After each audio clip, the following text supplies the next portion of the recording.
Rajinder, Yeah. thank you for doing this, brother. Yeah. Thank you. I know this is a very impromptu conversation, so I really appreciate you're willing to do this. Right.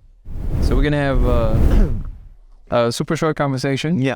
And it's gonna revolve around a book we just wrote. Yeah. Which is Shine. Yeah. And the first thing I want to say is that you're one of those people that when I met you, it was very clear to me right away that there's like a different essence and understanding here of the human condition. Yeah. I don't want to put you on the spot, but there's a reason why you wrote this book. Mm-hmm. If you were being asked about it just off the cuff, like if somebody that you just meet at a dinner party or something like that, and somebody asked you what the book is about, what is the one-liner you give them? What do you solve? Well, I say that the book is about all our shadows, dark sides, bias, prejudice, blind spots, and that we don't necessarily look at them, but yet they affect our lives at the individual level, at the collective level.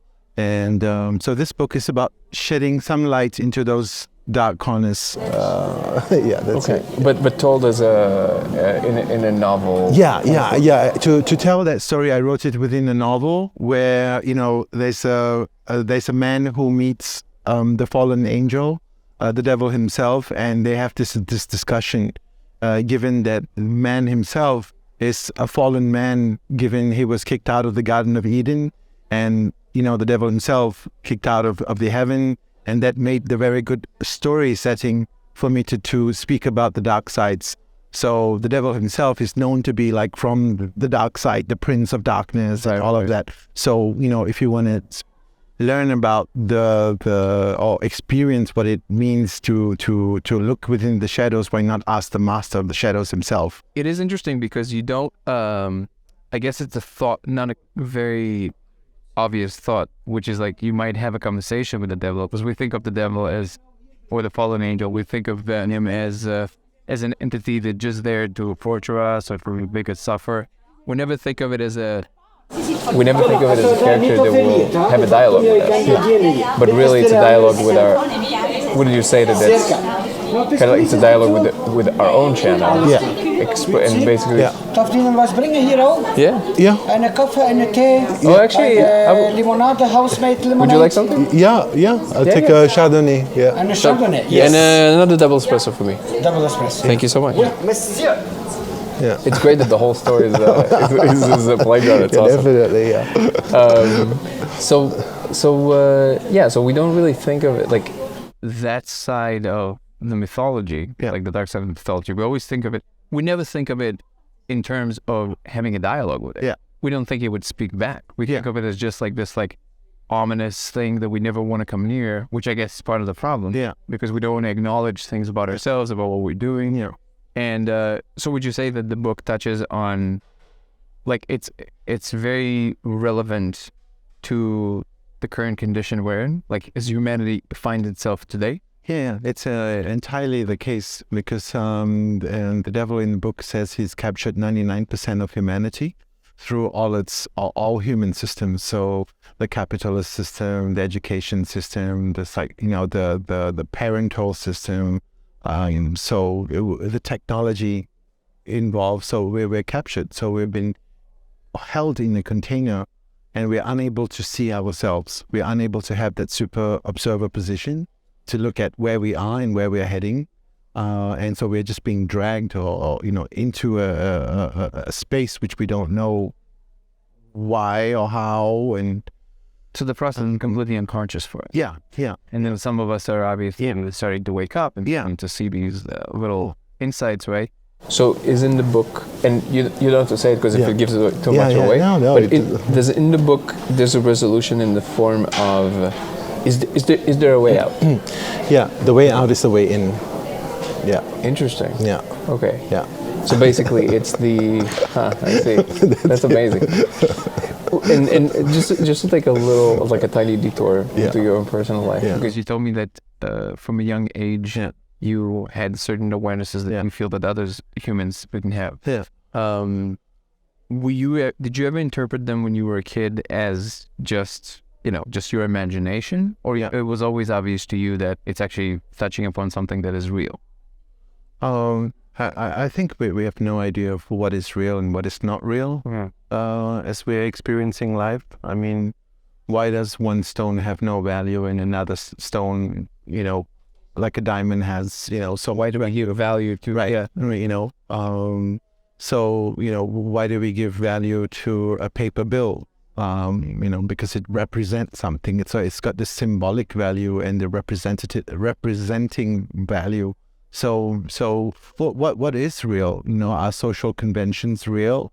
Is money real? Right. Is language real? I mean, things that we speak, in our minds, are they real? I mean, the chair we're sitting on, we imagine they are real, but what about the thoughts? I mean, how I can make you feel happy, or I make you feel sad, or make you feel free, or make you feel tied down, So would you, if I may, I just want to see what you say about that,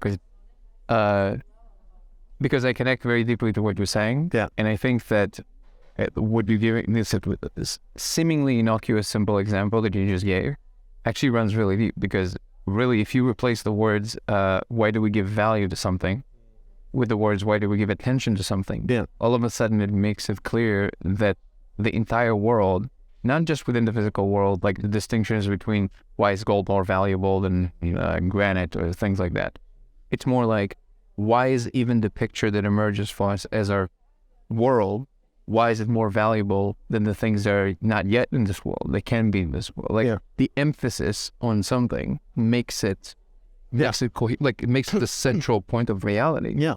And you're saying, or from what I understand, you're saying reality itself is that, literally the thing that our species gives credence to. Like we are emphasizing certain things, so they become the reality that we occupy, and that we give meaning to. Yeah, for example. and all of a sudden physicists come along and then discover this whole new way of trying to probe the world. And previously, electromagnetic field was not even a thing that you could ever imagine, but now we're giving emphasis, we're giving attention to this thing, so it slowly becomes more and more it part of the expands. part of the conceptual picture that paints how we interact with the world. Yeah. So, holding all of that in view. Yeah. My question to you is something that I'm genuinely interested in. I will put here, it's okay? Yeah. Perfect. Thank you. Espresso. Tomater 4,40. Yeah. Go ahead. because I've never heard, to my mind, a satisfying answer for it. I want to see if you might have an insight for me. How do you reconcile the fact? So let me paint it just slightly more so the audience will understand what I'm talking about, because you might, but I want the audience to understand. So what I'm talking about specifically is that a lot of the spiritual tradition seems to paint the world in such a way that hints at the fact that even the most concrete things we believe are real, like the physical world and all that stuff, is also a manifestation of the mind. Mm-hmm. So the question is, how do we reconcile that notion with the fact that there are seemingly certain concrete regularities in nature that seem to be independent of us? Mm-hmm. So specifically, I mean, like, yes, I can totally follow the thread, and I think most people can follow the thread of, yeah, the physical world is something, and then our perception of it is a tiny, limited scope of what it in fact is. Mm-hmm. So we have like this constructed version of the visual field and everything else, but obviously we don't see gamma rays. We don't, so we understand this is not what the real world looks like. But it becomes difficult when the implication seems to say, when the other side, the interlocutor seems to say, no, even the most things that we can repeat and measure and do it again, like the car stays a car, right? And it seems to belong to a different family of things because it has a certain insistence to be what it is, versus things that are much more ephemeral, like just thoughts that come and go. Do you understand my question? Like, how do you have a way to reconcile, or you don't even, it's outside of the realm of what you are interested in? Well, I mean, even at the atomic level, like, there's a certain distance between the particles. Right. There's the empty space. So how do we account for that? Right. I totally see, but I guess, and I don't want to push that point if it's not an interest of yours. But and it's not even a pushback. Whenever I ask that question, it seems to slide off any person who is not. Let me maybe be candid. The reason I'm interested in that is because I'm really interested in bridging the worlds of people who purely perceive the world from physicalism. So I'm always looking for new tools to discuss it with people that may be a little bit less open to that. So I'm always looking for clever ways of making people more comfortable with that. So, and again, you can say, hey, it's not a thing, but like, how do we do that? How do we say that the things that are more rigid, that seems to be like really, like, again, they're just, the regularities of the laws of physics seem to be so concrete that even if we're saying they're mind created, then does that mean that because the scientific community focuses on it in such a way, then it makes it so? Would that be kind of the version of that? I think it's like we're speaking with two different frames. Okay. Yeah. So we have a reframing challenge yeah. here. So depending on which frame we choose, we will say, okay, this is the reality because we have a user interface to interact with it, to transact with it. So that becomes real. And if we take on a different perspective and then we'll transact and have a user interface at a different level, then that itself becomes the reality. So in that sense, mathematics itself can hold a lot of reality for mathematicians, for example. And so then, like in pure math? Okay. Yeah. And then everything else that, that dissolves from that is like name and form. Like, what do we give name to and what is that form? So it's like, is the tree a tree because we call it a tree, or is it something else that we name it? Yeah, that we name it a tree. And sometimes by naming a tree, we actually kill the tree because we reduce it only to be a tree. To the word, or we think we know what it is. Exactly. So that's super helpful. But then the next question I would ask is there a way to communicate between the frames? Yeah, you have to breathe a lot. Yeah. That's great. Yeah. So I guess, but you see what I'm saying? Like, I'm really interested in that moment where people are having this like rigid position. Yeah. Previously, before we spoke on camera, I told you that I'm slowly moving from the space of seeing it purely in physicalist terms to seeing it more like in an open-ended way. And I'm experiencing something interesting, which is that I'm seeing that to move from this frame to this frame, there's no requirement of more information or even moving the pieces in a different way. It's more like the illusion with the cube, where you can see the cube as protruding or going the other way. And it's literally just a choice. It's just like you choose to see it this way, you choose to see it that way. And for me now, because I'm moving through this process, it's, I guess, obvious is maybe the wrong word, but it's more apparent how to make that maneuver happen. But if I want to help others to make that maneuver, how do I help them? You say breathe a lot. Yeah, I think breathe a lot. And then it's a language thing. So it comes back to name and form, what we give name and form to. And then one more idea which could be helpful is resolution. Is like, how do we focus on something, zoom in and zoom out? So perhaps it's just like there are different layers of reality within which we can tap into. Okay. And so how do we maintain that zooming ability, create the creation of the resolution that makes the picture within which we can speak about name and form again? I see. Yeah. So, okay, so you basically drop it, let me see if I understand correctly. You drop into a state in which you jokingly but not jokingly breathe a lot. In other words, you just sink into whatever the moment is, which is a lot of like mindfulness is good for that, like certain meditative practices. And then from there you try and allow the things to be before you grab them with language again. So you allow them to expand, contract, do whatever they're trying to do in that moment for you. And then when it feels right, you can grab it with a language that almost the object itself or it dictates the new language that comes out of it. Would that be? Yeah, that's good. I mean, it's like if you look at your hand, stare at your hand long enough, you might realize that your hand is not your hand. It may be perceived as a foreign object to yourself. And then the same thing in our thought space, to what we give reality, attention to, resolution to that becomes real, what else is no longer real, is no longer part of the reality within which we are interacting with, transacting with. The things that drop off. Yeah, there are always things that drop off. Because right now, right here, nothing else outside of our physical presence exists.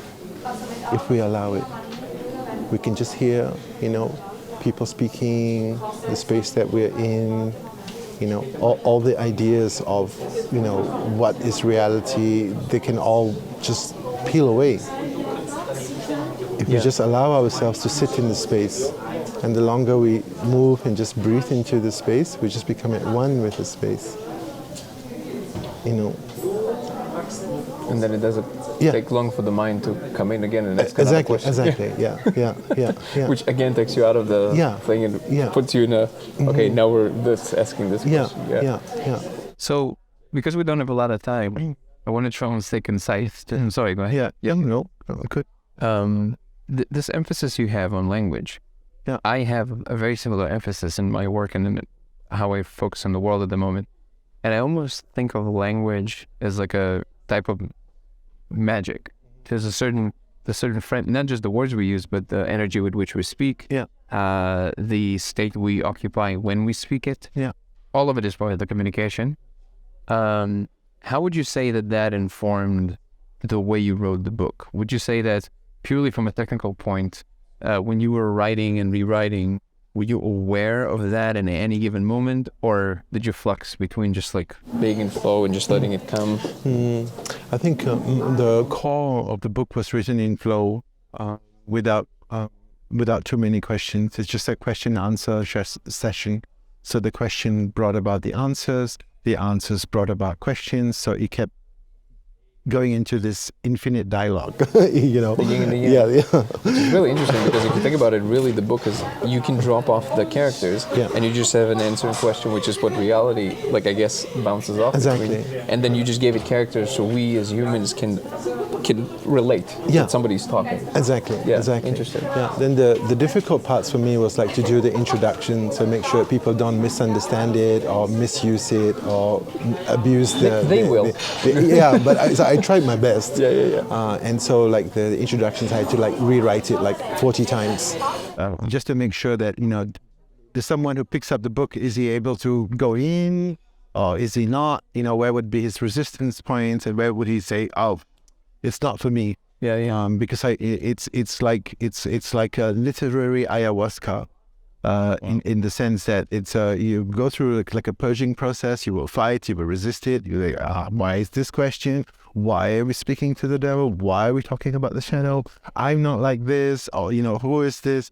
But once you release from that, you just allow yourself to go into the flow. Then you're tapping into different gems and experiencing the whole process.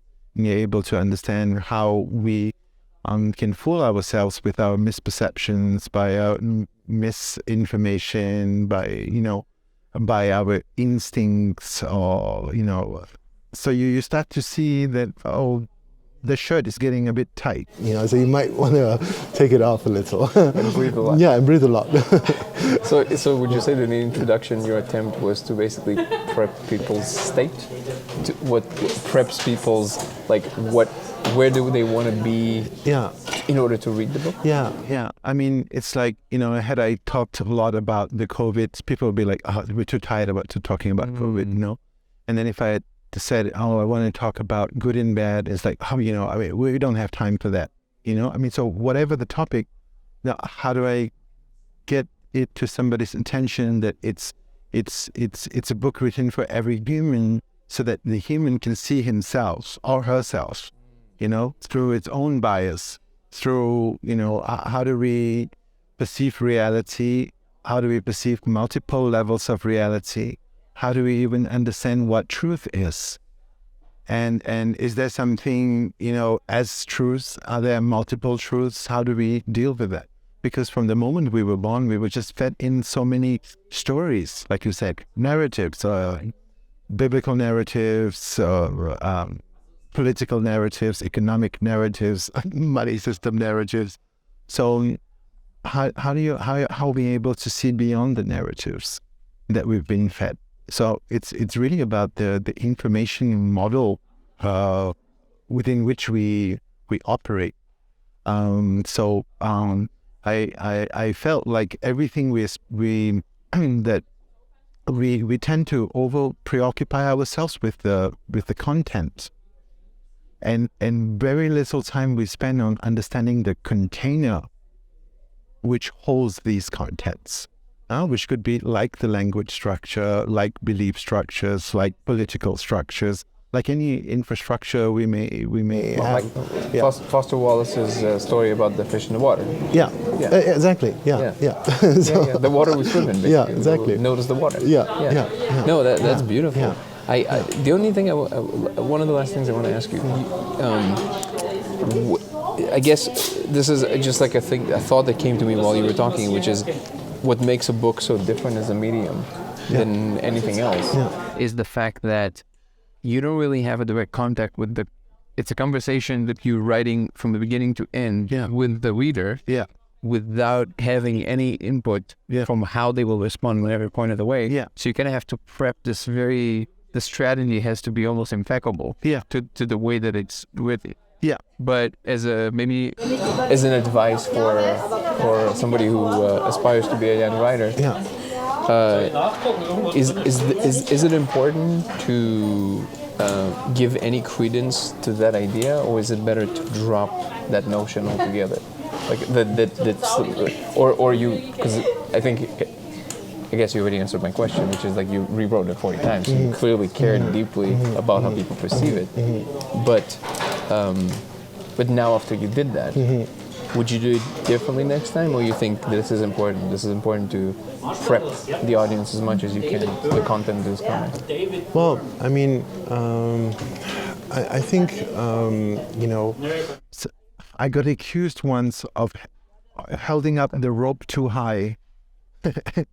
That I should lower the rope so people can start climbing, right? So I see what you're saying. You have to jump first, pretty high. Yeah. So I didn't. So this time I tried to like accompany, so bring the rope as low as I could, so people could start climbing. That's by the editor, or? I know, just friends, friends. After reading the book. Well, I'm excited. And then it had different perspectives. Like I had one German reader who literally, commented every page, because he could not agree with some of the terms. Because he was German. There was some, he had challenges, on if the devil had said, for example, like there's no free will, and he would go into his own fit and start writing his sub-book on the side as a comment. So at first I was like really... That is so Nietzschean. Yeah, I was... At first I was like really taken aback, like, whoa, how do I deal with all of that? And then I spoke to another reader. I said, this is happening with this reader. And then she just said, well, he is just dealing with his own shadows reading the book. And I was like, oh. So it's really impactful for him. Yeah. It's actually doing exactly what it means. Exactly. But that's how he's expressing himself. Exactly. He's talking back to the book. Exactly. That's amazing. And then I had some other readers initial readers who said each time they read it, they start to see something different, as though it wasn't written there before, and now it is. So I was like, okay, well, enjoy it. Yeah. Wow. My book was published on 11/11, and ChatGPT came out on the 29th of 11th. Wow. Right? So after 2 weeks of ChatGPT, I said to myself, language is dead.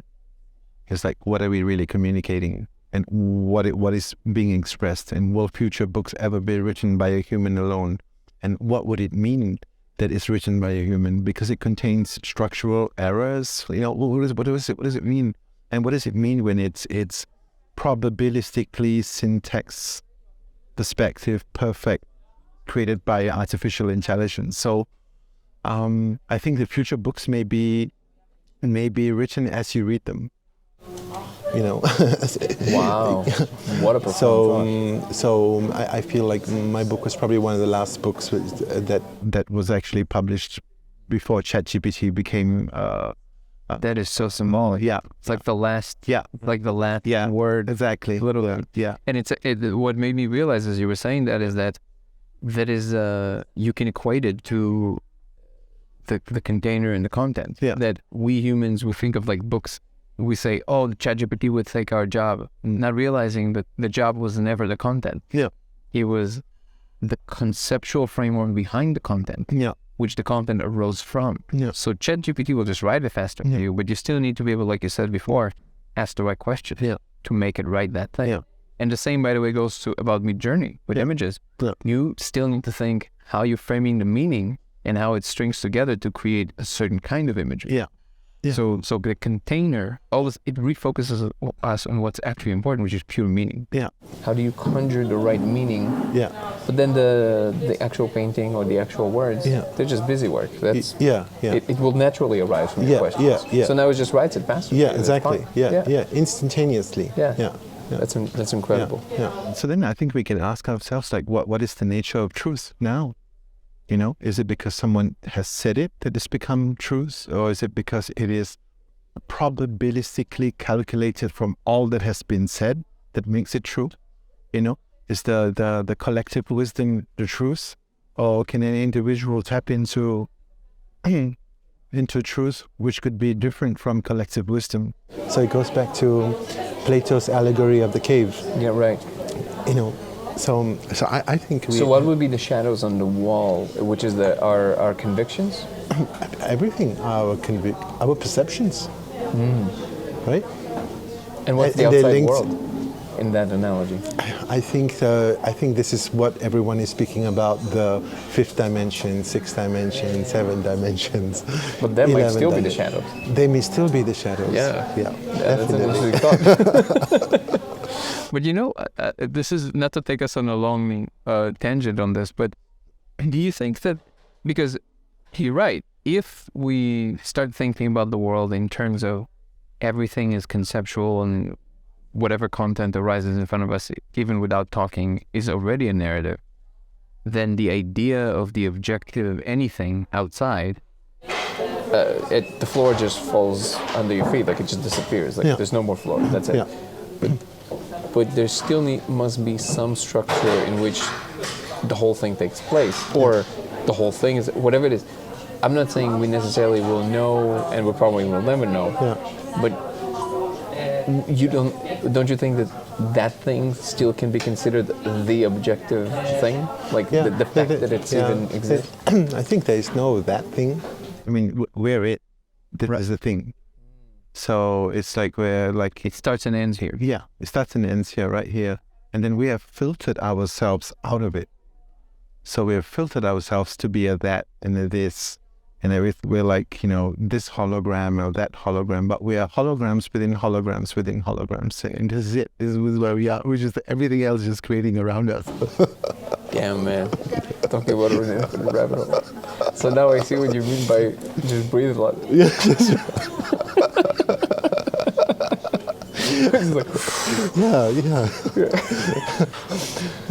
And thank God for the grounding. Yes. You know that you know we have a place to sit and a shared grounding from which we can communicate and self-reflect. So you know, enjoyment. Just enjoy. Yeah. Instead of like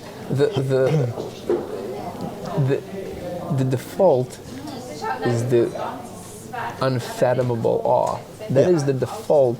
Yeah. If you don't allow yourself to forget about it and just enjoy the moment. That's funny. Yeah, and that would be again the entry point again to travel. It's like writing. Again. Yeah, like exactly. You get a little bored. Okay, Yeah, great. Go into yeah. the transcendent, crazy, whatever it is you're doing. Yeah. Then just let it again and enjoy the mundane and simple. And if I may, in your personal life, when you live your personal life, do you? What is the percentage, would you say, that you spend more in that state? Because obviously you have to interact with people. You have maybe to write the book, no, but like when you have to go out and have a meeting, or obviously you have to drop in a slightly different state to be comprehensible. But then would you say that like 80% of the time when you're alone, you're in the state of just like complete acceptance and Whatever comes. No, I mean I also get energetic pulls. You know, this idea, which is a small puppy becomes this monster dog in the dragon, you know. Why? I mean, it just happened, you know. I mean, wow. And then, you know, maybe you spend, you know, time with the dragon, then you realize, oh, there was no dragon in the first place. And you're like, okay, you know, you just start again as something else. This is how we are, and how we interact with people, how we project ourselves onto people. You had a good sleep, you wake up feeling really on your balance on your feet, and even if a murderer comes up to you with his knife, you will deal with him so differently than if you had woken up, not feeling well, with your belly all, and you meet him, you'd be like, what the fuck, right? So it's like, how much are we self-projecting all the time? And I think that then I think a lot about, like, even when I'm meeting with people, it's like, I think that they think this. Now, then I'll be like, why do I think that they think this? Right? It's like, literally never ends. Yeah, it's never You ends. can have a whole book of conversation back and forth before they even speak. Exactly. Yeah. Exactly. Yeah. And that happens all the time. Yeah. So I think one thing is like to definitely work on reducing negative self-talk. Although it does happen, I think one just has to acknowledge it as quickly as possible. Because if we don't acknowledge it as quickly as possible, it keeps going until we recognize it. Like, hey, that's negative self-talk. And then it is like disappears, and then you like open yourself up again for something more positive or something you wish in your life, But I think it's just happening. Those thoughts are just happening. So maybe we are like antennas as well. Sometimes we're capturing a lot of different conversations where we don't know.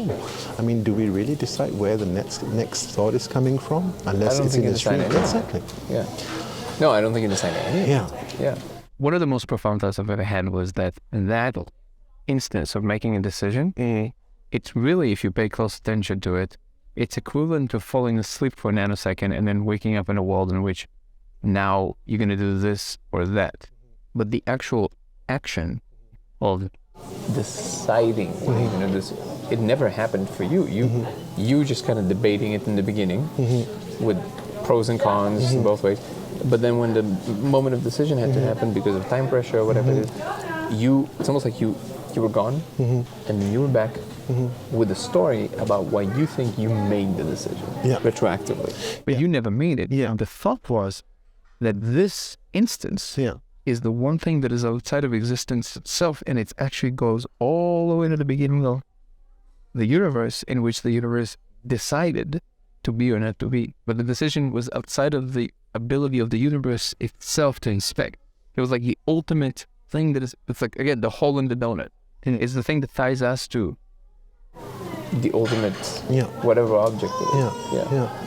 Yeah, I think you're right, and it's really beautiful. I think what we do is waste a lot of time is the resistance.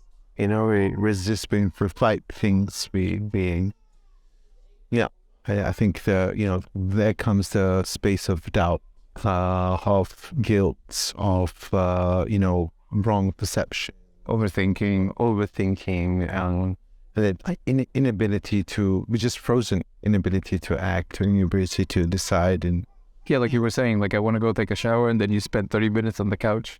Thinking about taking a shower. Exactly. You could have taken it 5 times. Exactly.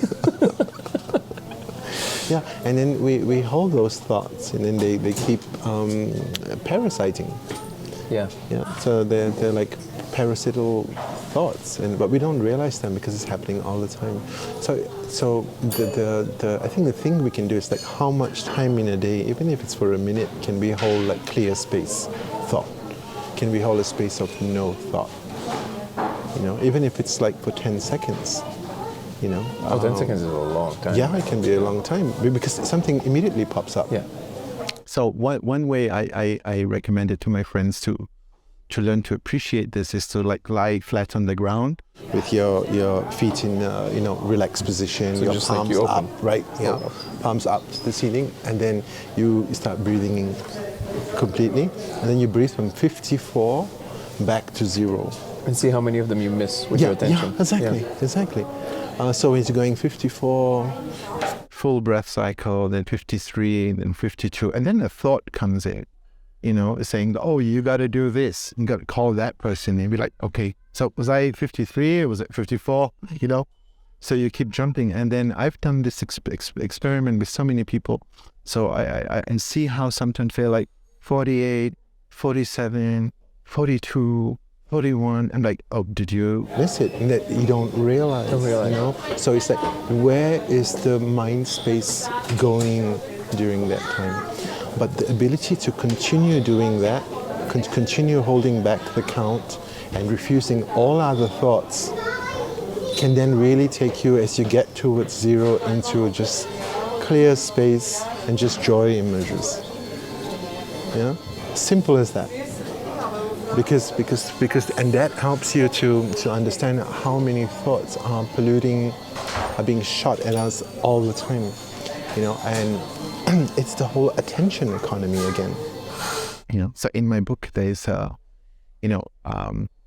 we're coming back to that German guy. You know, he said, but you know, most people who meet the devil, they need to make a deal. So why didn't you make a deal? You know, I said, oh, that's up to in this book for him to decide. You know, whatever. And then he said, oh, but was there a price? I said, yeah, there was a price, because there is a line where the devil says, well, you would have to pay. And then the questioner asks, pay what? You have to pay attention. So, Wow. and we are in the attention economy, you know? So eyeballs on the internet, how many clicks, you know, it's all about where attention is going. So if we ask ourselves how much of the attention we are holding and how much is being dragged outside of us by everything, every sensory experience is coming into the bookstore, seeing all the books, all the stimulants, smells, senses, you know, just another human being over there looking at you, and suddenly your thoughts go. Yeah. That is so. Pay attention. That is so profound. Yeah. And also the music that was just playing the same thing, you know. It's like.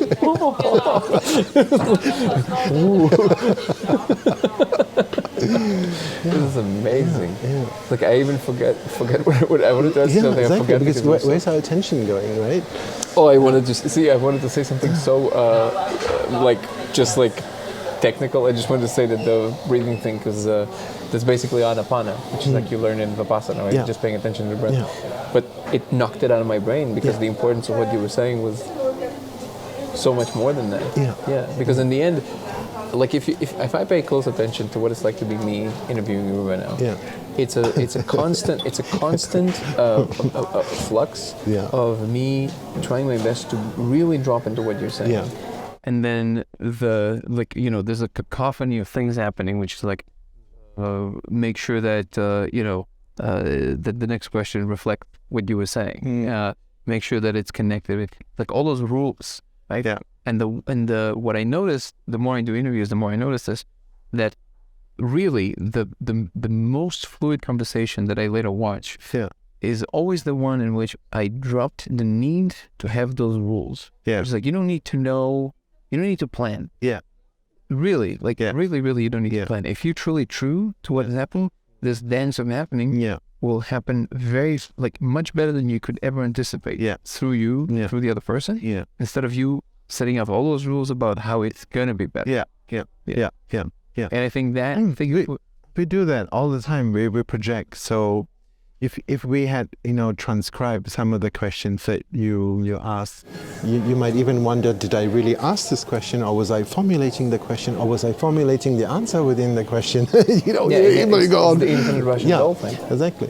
And where does it come from? Pure intellect space? Where does it come from? The heart space? Where does it come from? Just the knowing space? And which of them are true? And I guess these are some of the questions I think that are going to be crucial for us in this attention economy, to have our grounding and know our truths. And if we are unable to know what our truths are, then we'll be living somebody else's truths. You just fall into some other local minima. Of somebody else who created it.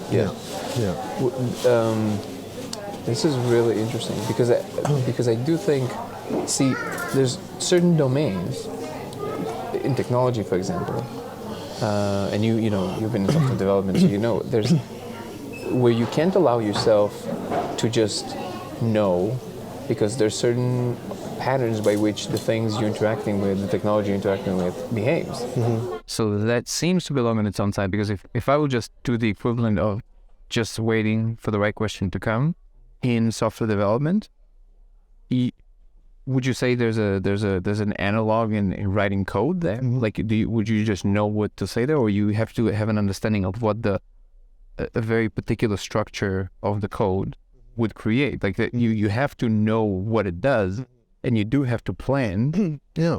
Right? I think once you know, then you just become one with it. Oh, when you mean literally when you write code? So like you get into flow while you write code. Well, once you understand, I mean, the question is, where is the application being built in the first place? You know, is it What really, do you mean by that? Is it how much of it is being built in the code, and how much is it being built in the mind already of what the code should deliver? Should be. Yeah, in terms of final expectations of how the code should operate. So you're saying it's not different than spoken language. It's just a little bit more more specific, like it's more concrete. Yeah, more codified, and I guess more shared codification system. Well, it's less flexible in the sense that if you make a mistake in code, it either works or it doesn't. Yeah. If I make a mistake in grammar, it's not that rigid. Like we can correct for it by just having the conversation. Yeah. But I guess Then in that case, the code would be in the functionality of us as human beings. So like we either, like the DNA, so the code there is a little bit more rigid, I guess. Even though even there, that's a whole rabbit hole, because biological... Multiple rabbit holes. Does that contain the database of everything? Do other thoughts, are they contained in there? Again, Michael Levine's work seemed to imply that yes. Yeah. It comes back to that eternal question, between mind over matter or matter over mind. Right. And then the question around epigenetics as well. Can shifting your thought patterns or feeling patterns shift your DNA patterns? For are we, forever bound by the DNA patterns? I think it's all informational. Yes, we agree there. Yeah. I think the only thing that ever evolved, went through an evolution from the beginning of the universe, is information. Yeah. And then in that sense, technology is not separate. It's just part of the process. Yeah. It's just Even language is a technology as well. I think it's the technology. Yeah. Because again, it's how you talk to the more accurately with the universe, and code would be one of those. Yeah. Stephen Wolfram is famous for saying that the universe seems to be computational in nature. Yeah. And that's a very profound statement. If you understand a little bit of computation. Yeah. So it's like, just like he says that just like when we discovered calculus and mathematical tools, we realized that there's certain truths that cannot be expressed with English or German. Yeah. They have to be expressed in mathematics because it's the only language that is adequate enough to be able to express them. But now we start discovering that it might be computation. So there's certain truths about the world that can only be expressed in computational terms. Yes. It cannot be expressed in any other way, not even in mathematical way. Yeah. So I realize that this is like an endless loop. All I can say is that I am fascinated by people who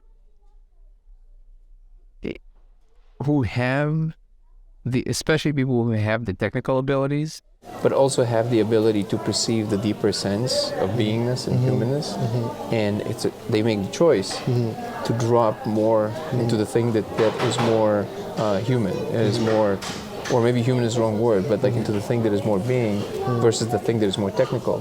Because life, at least on the surface, seems to be much easier for somebody who like goes full on into the technical, because that's where all the money is, but the choice to go more into the helping the world to wake up, and it's very easy to be misperceived as this kumbaya singing cheesy thing, but coming at it from a real place of like real authenticity is something that fascinates me, because that's a choice that not everybody makes.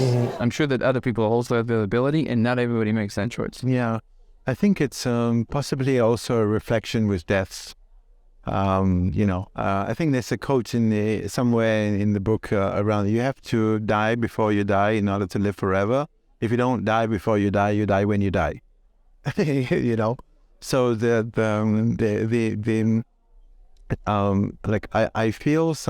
I feel because I've had near-death experience that that part of me just died already.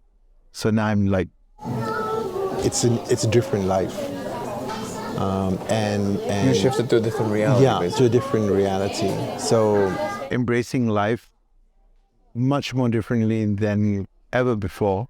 Like before, it's much more contained within the material, conceptual world and disconnected from my own humanity. You know, especially if we are in software, you tend to spend a lot of time with machines rather than with people or with nature. So you can even feel disconnected with nature, you know.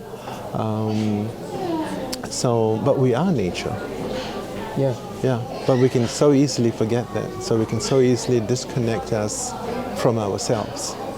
Yeah. Yeah, and then a whole different thought structures stream out, flow out. And this is why we so much like people, indigenous people, when they speak, because they're speaking from a life perspective. And this is why it's so much nicer to communicate with your partner after making love, because everything is unified and connected and all embracing, and you know, all the rational thought spaces all have just dropped already. All the needs are met. Yeah. And all the little Yeah. tweaking goes Yeah, away. right. Yeah. Especially that. Yeah. And then, and before that, you know, all those tweaking decides and steer your thoughts and movements and actions. Without you even Without realizing. even how much. realizing, yeah. So if you need to go and pee and somebody asks you what is 5 times 7, you're like, oh, yeah, I just need to go pee. And if you're relaxed, it just flows in, natural answer. So all the time we're like that, all the time. Yeah. So, and we're not the only ones who know this. You know, the advertising industry knows this, the propaganda machine knows this, you know. Yeah, in terms leveraging of- it. Yeah, basically, yeah. So you're easier to control the more you're pushed around by Yeah, your yeah, wants and needs versus just dropping into awareness. Exactly, yeah. So sometimes like being in a shock, that can, you know, traumatize what we think is real, and then having a double shock. A shock after the shock, and then it will further just blank state your mind in terms of who were you yesterday and what would be the normal. So we wouldn't know what is normal. We would take the not normal as normal. And then we called, in the political realms, you call it normalization, you know. So, I mean, yeah. I mean, we can live in the same reality. I mean, even the ants and the mosquitoes and the flies who can land, you know, upside down, or we're living in the same, but we may not be experiencing reality the same way.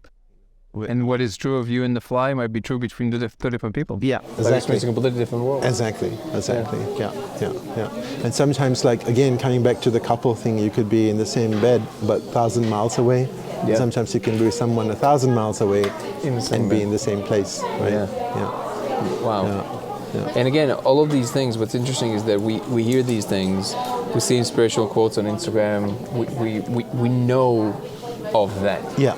But yet experiencing it as a true felt presence Yeah. of it in our lives is a very different story. It requires a different kind of, like you said, reframing. You just have to allow that to be the case. Yeah. So that's now joins back to my book Shine, because somehow it doesn't give you not the same kind of knowledge as reading another book, because this one is challenging your information system and how you're perceiving things. So in the sense that everything we need to know, we already know, but we just don't know we know it. We have to allow ourselves to know it. We have to allow ourselves, and we don't allow ourselves to know it. We're never in a comfortable, safe space that we accept that what we know is true. But we recognize it when we read it in a book, a certain line. Oh, somebody else said it. I haven't experienced to be okay with it. You know, so it's like all the top 10 ideas of, you know, any biblical scripture, top 10 truths anywhere. If you don't know it, the it's not archetypes true. of those ideas. Yeah. But you know it because you recognize it. It reflects upon you, and then you realize, yes, that's true. So The truth is a signature. Yeah. You just feel it, and sometimes you can hear it even from the mouth of a child. Could say something and you know it's true. You know.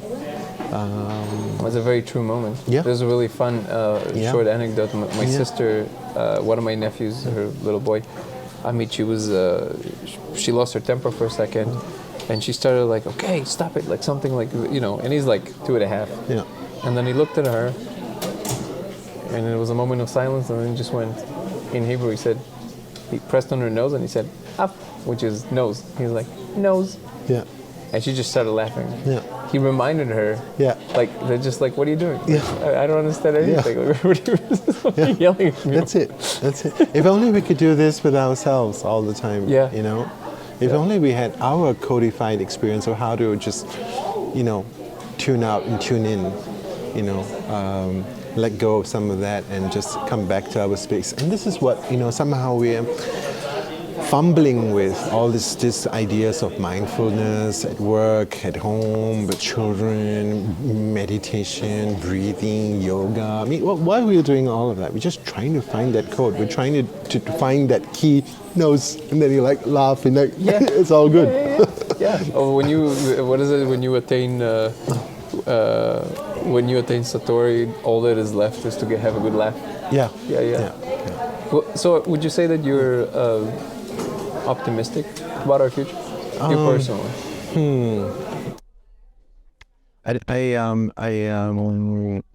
I think I've released myself from the responsibility of being optimist and of being pessimist as well, given the state of things and the processes which are already in place that are, you know, further accelerating us, all humanity against a wall, you know, from biodiversity, environment, culture, inequalities, and the whole lot.